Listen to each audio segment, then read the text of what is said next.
케인 떠나면 선도 에이전트에게 전화 걸어 이적 준비. 토트넘 최악 시나리오 대비하나? 케인 떠나면 선도 에이전트에게 전화 걸어 이적 준비. 토트넘 최악 시나리오 대비하나? 이강인, 22 마요르카, 이손흥민, 31 토트넘, 위 발자취를 따라 잉글랜드 프리미어리그 무대에 입성할 것이라는 스페인 현지 보도가 나왔다. 이강인의 이적 의지, 그리고 바이아웃, 이적 허용 금액, 조항을 실제 문의한 EPL 구단이 있다는 점 등이 이강인의 EPL 입성을 가리킨다는 것이다. 스페인 엘골 디지털은 20일, 한국 시간, 이강인의 이번 시즌 활약은 이적 시장에서 EPL 구단들의 관심을 끌기에 충분했다. 며, 마요르카는 이강인을 잃고 싶지 않겠지만, 이강인은 이미 떠나고 싶다는 의사를 밝혔다. 고 전했다. 이어 매체는, 에스턴 빌라는 이미 이강인의 바이아웃을 문의할 정도로 이강인 영입에 100% 관심이 있다. 우나이 에메리 감독은 이강인과 같은 유형의 선수가 없기 때문에 영입 열망이 상당히 강하다. 며, 모든 건 이강인이 손흥민의 발자취를 따라 EPL로 입성하는 걸 가리키고 있다. 고 설명했다.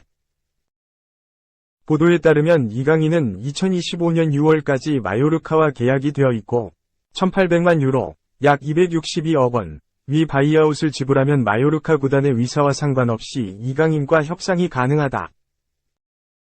EPL 구단들의 1,800만 유로의 바이아웃은 전혀 부담스러운 금액이 아니라는 게 공통된 현지 설명이다.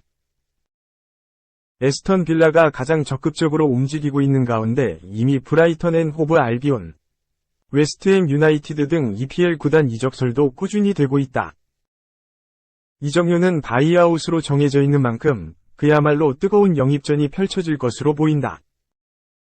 지난 1월 아틀레티코 마드리드의 러브콜에도 이강인의 이적을 막았던 마요르카도 올여름에는 이적을 허용할 수밖에 없을 것으로 현지에선 입을 모으고 있다.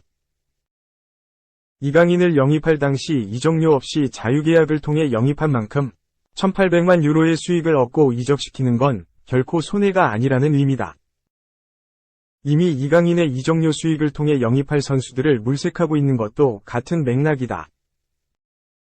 2. 진짜 토트넘 떠나는 건가? 이적료 1,457억, 책정, 협상에서 불리한 상황.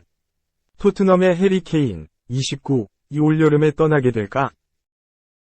영국 매체, 익스프레스는 19일, 한국 시간, 맨체스터 유나이티드가 케인의 영입을 원하는 가운데 토트넘이 케인의 이적료를 책정했다. 라고 보도했다.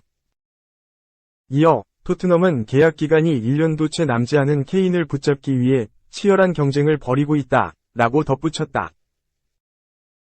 또한 토트넘은 케인의 이적료로 8,800만 파운드, 약 1,457억 원을 책정했다. 파리 생제르맹과 메뉴가 케인 영입을 두고 경쟁할 것이다. 라고 전했다.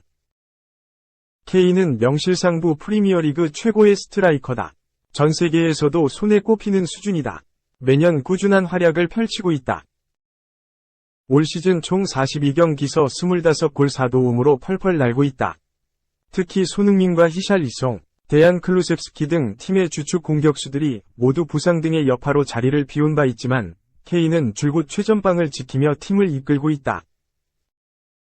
그러나 여전히 그에게 우승 트로피는 없다. 리그와 함께 컵 대회에서도 정상에 서지 못했다. 잉글랜드 대표팀 소속으로도 우승을 차지하지 못했다. 그러다 보니 우승 가능성이 높은 팀으로 이적해 정상에 설 수 있다는 루머도 나온다. 특히 그의 계약이 2024년 6월에 끝나기 때문에 이적 루머는 더욱 구체화됐다. 현재 메뉴와 바이에른 뮌헨, 파리 생제르맹이 케인 영입에 가장 적극적이다. 이 매체는 2년 전 맨체스터 시티가 영입을 원했을 때 토트넘은 케인을 떠나보내지 않겠다는 확고한 입장을 고수했다. 그러나 현재 토트넘은 케인과 새로운 계약에 서명할 기미가 보이지 않는다. 협상에서 불리한 입장에 놓였다. 라고 밝혔다. 또한 케인의 결정은 차기 감독으로 누가 부임하느냐에 따라 달라질 수 있다는 의견이 있다. 라고 언급했다. 현재 토트넘은 케인에게 제시할 수 있는 게 많지 않다. 불안한 경기력의 유럽축구연맹 챔피언스리그 진출도 불투명하다. 차기 감독도 누가 올지 아직 모른다. 점점 케인을 영입하기 위한 경쟁이 치열해질 것이다. 이 매체는 리오넬 메시가 바르셀로나로 복귀를 앞두고 있다. 파리 생제르맹은 최전방을 책임질 대체 선수를 찾고 있다. 케인을 올여름 최우선 과제로 삼았다. 라며 맨유는 올여름 공격수 보강에 나서려고 한다. 라고 내다봤다. 3. 143골. 대포와 함께 토트넘 통산 득점 6위. 손흥민. 토트넘서 더 많은 골 넣고 싶다. 토트넘 통산 골 순위에서 더 높이 올라가고 싶다. 손세이셔널. 손흥민. 30일 토트넘. 위 포부였다. 손흥민은 15일 밤 이하 한국 시각 영국 런던 토트넘 호스퍼 스타디움에서 열린 본머스와의 2022에서 2023 시즌 잉글랜드 프리미어리그 31라운드에서 전반 14분 선제골을 넣었다. 클레망 랑글레의 롱패스를 받은 이반 페리시치가 컵백을 내줬고 손흥민이 뛰어들며 왼발 슛으로 마무리했다. 유럽의 출장은 온 위르겐 클린스만 감독이 지켜보는 가운데 넣은 골이라 더욱 뜻깊었다. 전주 브라이턴전에서 아시아 선수 최초이자 역대 34번째로 EPL 통산 100호 골을 넣은 손흥민은 이날 득점으로 2경기 연속골에 성공했다. 리그 8호 골, 7시즌 연속 리그 두 자릿수 득점에 가까워졌다. 손흥민은 이날 득점으로 EPL 101호 골에 성공했고 토트넘 유니폼을 입고 통산 143골을 기록하며 2000년대 초반 많은 골을 넣었던 레전드 스트라이커 저메인 데포와 어깨를 나란히 했다. 구단 통산 득점 6위로 뛰어올랐다. 토트넘은 수비 불안이 겹치며 아쉽게 2대3으로 패했다. 5위를 지켰지만 톱4 진입이 점점 어려워진 상황. 손흥민은 좋은 플레이로 높은 평가를 받았다. 후스코어드닷컴의 평가에서 팀 내에서 두 번째로 높은 7.5점의 평점을 받았다. 손흥민은 이날 4번이 슈팅, 3번이 유유 슈팅, 2개의 키패스, 1개의 드리블 돌파 등을 성공시키며 제 몫을 해냈다. 토트넘에서는 페리시치가 7.68로 가장 높았다. 케인은 6.66점에 머물렀다. 한 골 -2 도움을 올린 솔랑케는 양팀 통틀어 최다인 8.58점의 평점을 받았다.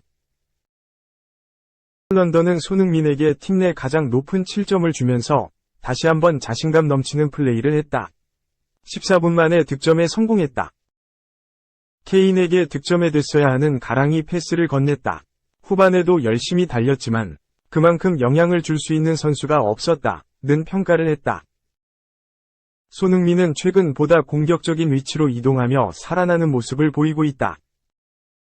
물론 아나골절을 비롯한 여러 부상과 카타르 월드컵 여파 등이 원인으로 꼽히지만 전문가들과 팬들은 토트넘의 전술을 손흥민 부진의 핵심 이유로 주로 지적한다. 토트넘은 페리시치 영입 후 손흥민을 미드필더에 가깝게 활용하고 있다. 손흥민의 경기 히트맵을 보면 골을 넣을 수 있는 위치에서 너무 멀다. 토트넘은 지난 몇 년간 해리 케인을 내리고 손흥민을 침투시키는 작전으로 큰 재미를 봤다. 하지만 올 시즌은 다르다. 특히 이른바 손흥민존 득점이 눈에 띄게 줄었다. 손흥민의 트레이드 마크는 페널티 박스 밖 좌우에서 양발로 감아차는 정교한 슈팅이다. 측면에서 중앙으로 파고들며 때리는 이 슈팅은 알고도 막을 수 없는 수준이다. 하지만 올 시즌은 아래에 내려서서 플레이하다 보니 슈팅 시도는 커녕 손흥민존에 자리하기조차 어려웠다.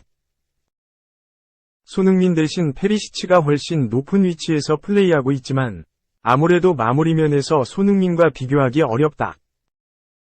손흥민도 브라이턴전은 내가 좋아하는 위치에서 침투 시도를 할 수 있었다. 그래서 경기력이 좋았던 것 같다. 내가 그 위치에 있다면 득점할 수 있다고 확신한다. 지난 시즌 이 위치에서 많은 골을 넣었다. 고 말했다. 전술적 아쉬움을 간접적으로 표현한 셈이다. 영국 이브닝 스탠다드 소속의 댄 킬패트릭 기자도 토트넘이 4위에 오르려면 손흥민의 위치를 더 위협적인 곳으로 옮겨야 한다고 주장했다. 크리스티안 스텔링이 감독 대행은 손흥민의 위치를 조정했고 딱 부러지는 활약으로 기대에 부응하고 있다.